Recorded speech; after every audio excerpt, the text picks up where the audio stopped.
começando na Rádio Cloud Coaching. Convidado especial. A entrevista com Mário Divo. Alô, queridos amigos ouvintes da Rádio Cloud Coaching. Mais uma vez estamos aqui iniciando o nosso espaço com um convidado especial. Hoje o Luiz Fernando Marioca estará comentando sobre suas atividades, o seu pioneirismo, né, dentro da história do jornalismo, da publicidade, da propaganda, do rádio brasileiro, naquilo que se chamou de filme-clipe. Ele vai explicar melhor para a gente sobre isso. Luiz, eu peço que você, por gentileza, se apresente para os nossos amigos que estão nos acompanhando. E a primeira pergunta é exatamente essa. Explica como é que nasceu essa sua criação do filme-clipe. Bom, Mário, em primeiro lugar, muito obrigado pelo convite. É sempre um prazer falar de rádio e, claro, que eu me insiro nesse centenário do nosso querido rádio no Brasil, porque eu acho que eu nasci para isso. Não é que eu não me veja fazendo outra coisa, mas é uma paixão que não morre, independe da idade.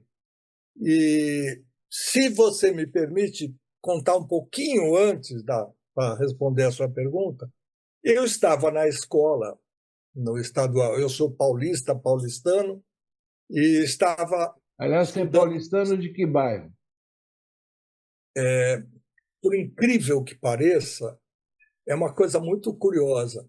Eu nasci na Promatre Paulista, obviamente perto da Avenida Paulista, e de lá fui morar na casa, não é nem na casa, era uma pensão na rua Itatins, 113. Meu pai não tinha muita condição financeira, então ele alugou um aposento, um quarto na pensão, ele, minha mãe e eu, e com meu bercinho ali do lado e tal. Depois, o meu avô materno veio de São Carlos, onde ele estava localizado, e comprou uma casa pequena, um sobrado, que ficava na rua 13 de Maio, 989, que seria hoje a Praça Luiz Orione, onde tem aos domingos tem uma troca de antiguidades, etc, etc. E depois disso, eu fui morar na Vila Mariana, não, na Vila Clementino primeiro, depois na Vila Mariana, que é perto, depois a Aclimação, e estou de volta à área em que eu praticamente nasci. Eu acabei de passar com o táxi nos dois lugares que me trazem muita lembrança. Onde meu avô morou, que já não é mais a casa, é só a praça, e virando à direita para entrar na Brigadeiro, o cartório da Bela Vista, onde eu fui registrar. Aquela região ali, para quem é de fora de São Paulo, é a tradicional região do Bexiga, né? Isso, bastante conhecido. E aí eu fiz uma série de trabalhos, fiz no Teatro Sérgio Cardoso, no antigo Teatro Zácaro, ali na Rua Rui Barbosa. Eu cheguei a produzir alguns shows com grandes expoentes e tal, mas isso é en passant.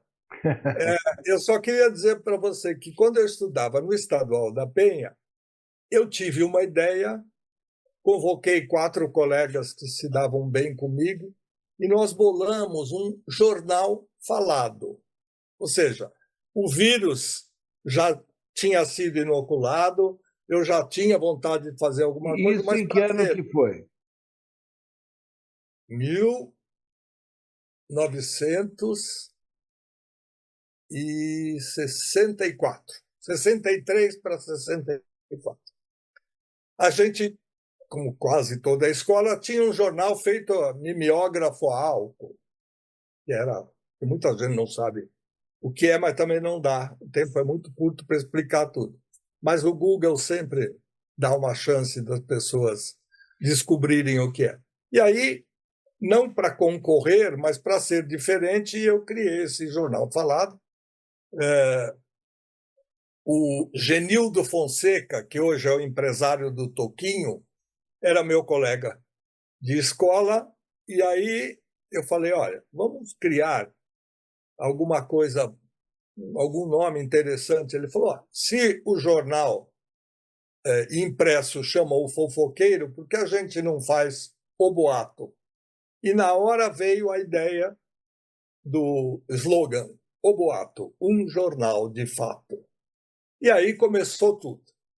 A professora que nos cedeu o horário de uma aula por mês está viva até hoje, é grande amiga, e eu acho que tudo isso impulsionou a minha carreira.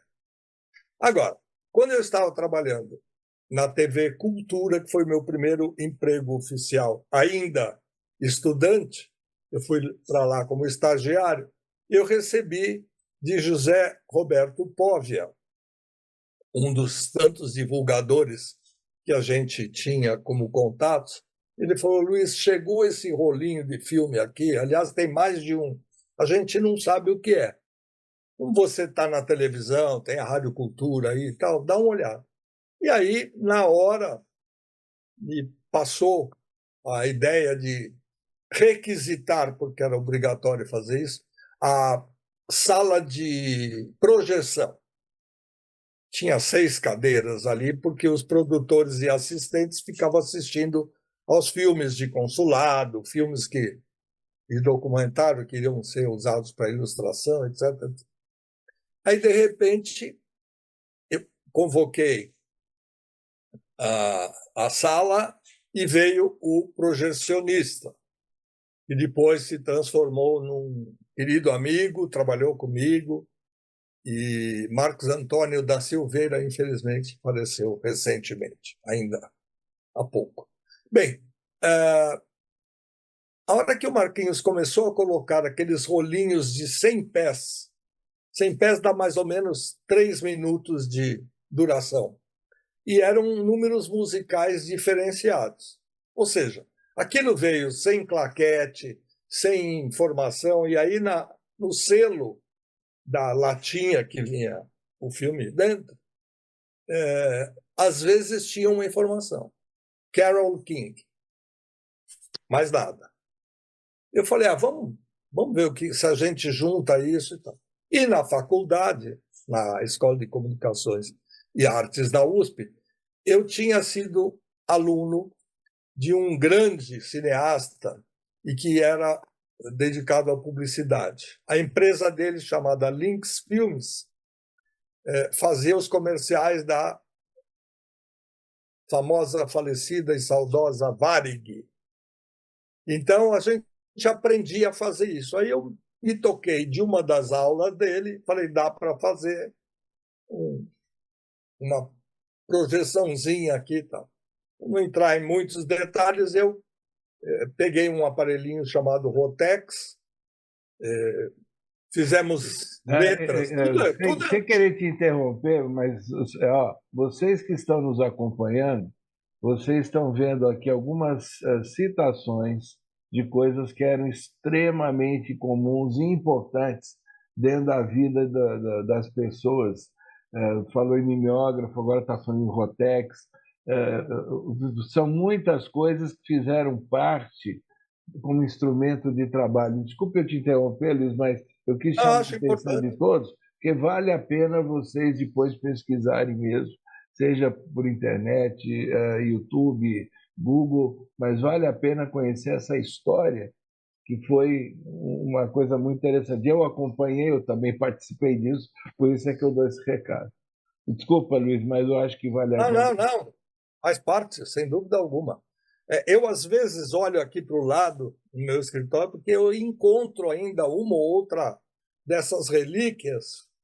Eu tenho muitas à mão para poder, às vezes, mostrar ou para ilustrar o que eu estou falando. Não é o caso de hoje, porque eu imaginei que eu ia falar do Rotex. Bom, enfim, aí nós criamos um letreiro com as letras, obviamente, impressas e fotografadas, e aí eu juntei tudo o que tinha. É importante saber o seguinte, isso aí para os seus ouvintes será sempre interessante. Por que filme, clipe? Clipar é um verbo que a gente abraçou, não é brasileiro. No inglês, no original, quando você recorta alguma coisa, você faz um clipe. Então, o original era um grande show de um grande artista ou de uma banda, podia ser instrumentista, podia ser vocalista, enfim. Esse show era gravado no local de apresentação em 35 milímetros, que é aquela qualidade superior. Daí ele era reduzido para 16 milímetros e eles cortavam, clipavam um número musical. Como era filme, celuloide, esse material podia ser copiado e distribuído para as empresas de televisão e outras que pudessem expor esses números musicais e, como marketing inicial do disco ou da faixa que eles queriam trabalhar, funcionava bem. Mas por que não faziam no videotape? Porque ele não existia. Ele estava sendo criado. Daí para frente, o filme foi deixado para trás, até porque era uma produção cara, e o videotape, que estava começando no país, estou falando dos anos 70, e aí foram feitos alguns videoclipes, ainda aprendendo a fazer isso, porque uma coisa é você fotografar, filmar ou gravar um espetáculo musical do jeito que ele foi, do jeito que ele ocorreu no palco. E outra coisa é você montar em cima de uma letra musical, uma letra específica, cenas que podem dar uma capacitação visual para aquilo que você está ouvindo. Então, daí veio Aliás, Luiz, você nesse período dos anos 70 ainda estava na TV Cultura, que foi quando começou a transmissão colorida no Brasil, foi em 70. E a Cultura foi uma das pioneiras nessa tecnologia de transmissão a cores. E o vídeo surgiu mais ou menos em meados de 70. Ou seja, você acompanhou esse pioneirismo também nesse sentido?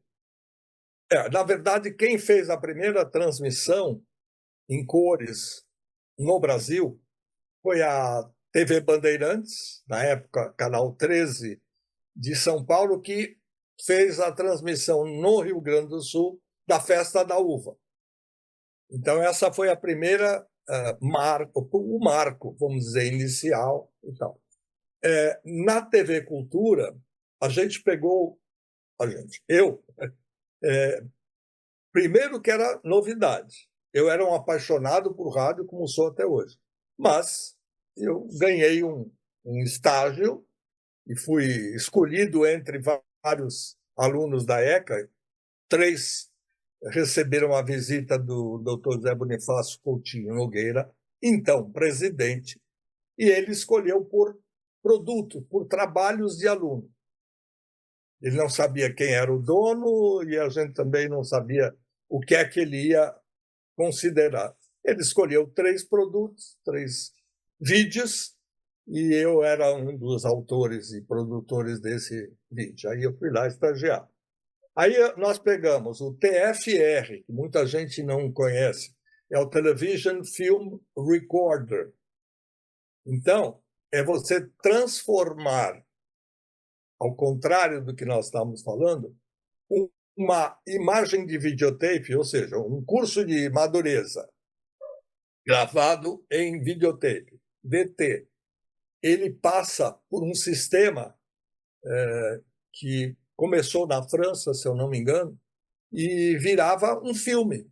Aí era muito fácil você levar para qualquer cidade de qualquer Estado brasileiro, porque você passaria as mesmas aulas onde não havia videotape ainda. Aí era o sistema inverso. Então a gente aprendeu ali a fazer de tudo, porque não só era o começo da nova TV Cultura, sob os auspícios do governo do Estado de São Paulo, Fundação Padre Anchieta, como também era uma novidade para mim. Estava começando a conhecer as novidades. E a ECA também foi uma pioneira na área de comunicação audiovisual, então, para mim foi tudo muito novo e foi um presente, uma dádiva divina, porque era isso que eu queria fazer na vida e tenho prazer de continuar fazendo. E aí, o tempo corre contra a gente, mas eu quero então, os anos passaram e você acabou se dedicando no rádio, dentro de todo esse pioneirismo, a trabalhar, e como você já produziu centenas ou milhares de conteúdos, sempre dentro dessa coisa de trilha, de cortes, de vídeo. E hoje, qual é o trabalho que você desenvolve? Bom, hoje, com a tecnologia avançadíssima, a gente faz aquilo que está mais próximo e que dá para comprar ou dá para pagar. Porque muita coisa você faz aleatoriamente, mas não tem patrocínio, não tem patrocínio também, não tem nada que te permita fazer. Você vai pagando, seja a plataforma que utiliza e tal. Eu criei no YouTube um canal em homenagem ao rádio e à TV. Tem meu nome, Luiz Fernando Malhoca, é fácil de encontrar, e ali você vai encontrar perto de 300 vídeos, não muito curtos, alguns deles têm 1 hora de duração e outros, sim, são mini vídeos. E eu conto um pouco da história do rádio.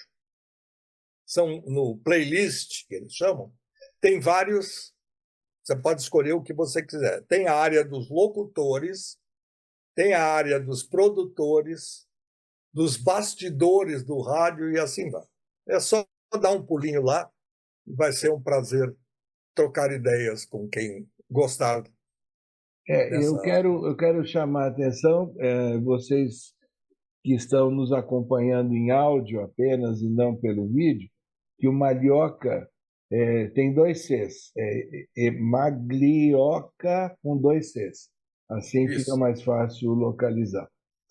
Bom, Fernando, então um grande abraço, e para você que nos acompanha pela Rádio Cloud Coaching, fica aqui o meu convite para que na semana que vem estejam nos acompanhando com mais um convidado ou convidada muito especial.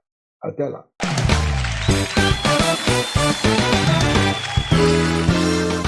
Chegamos ao final do programa Convidado Especial. A entrevista com Mário Divo.